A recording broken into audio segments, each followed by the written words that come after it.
چەند ڕۆژێک لەمەوبەر 44 ساڵ بەسەر کۆچی دوایی هونەرمەندی گەورەی کورد عەلی مەرداندا تێپەڕ بوو کە ئەم هونەرمەندە چەندین بەرهەمی ناسراوی هەیە کە لە نێو کووردا هەر ئەمێنێتەوە بە گەورەی و بە نەمری بەرهەمەکانی ئەمێنێتەوە.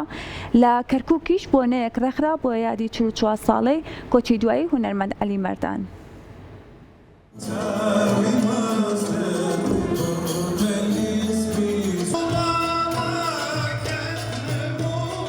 لە هۆڵی لایفستی لە شاری کەرکووک کۆمەڵی هونەر و وێژەی کوردی لە قەی کەرکووک بۆنەیەکیان لە یادی 44 ساڵەی کۆچی دوایی هونەرمەند عەلی مەردان ساز کرد.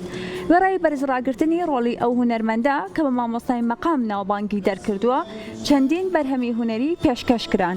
هونەرمەندی گەورەی کورد عەلی مەردان لە ساڵی 1904 لە شاری کەرکووک لەدایک بوو و لە ساڵی 1970 لە تەمەنی 77 ساڵیدا کۆچی دوایی کردووە. خاوەنی دەیان گۆرانی و مەقامی کوردیە لە گۆرانیە ناسراوەکانی شیرین کەلامە، گیانە بەسیەتی، کەتانە و کەتانە، خۆم و عودەکەم و چەندین بەرهەمی دیکە.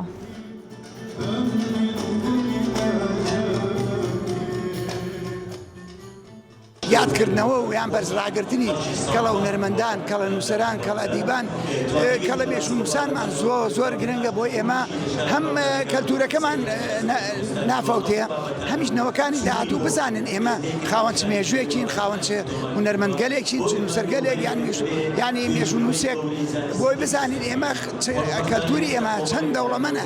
ئێمە پیاوی وامان هەیەکو عەلی مەردان کە ساڵانە ئێمە یادیانەکەینەوە، ساڵانە شتی نوێ دەربارەی ژیاننامە یان هونەری ئەم پیاوانە دەرەکەوێت. خۆی لە خۆیدا ئەمە دەستکەوتێکی گرنگە بۆ گەلەکەمان هەمیشە لە یادمان بمێنێ بۆی بتوانین هونەرمەندانی ئێمڕۆ ڕێچکەی ئەوان بگرن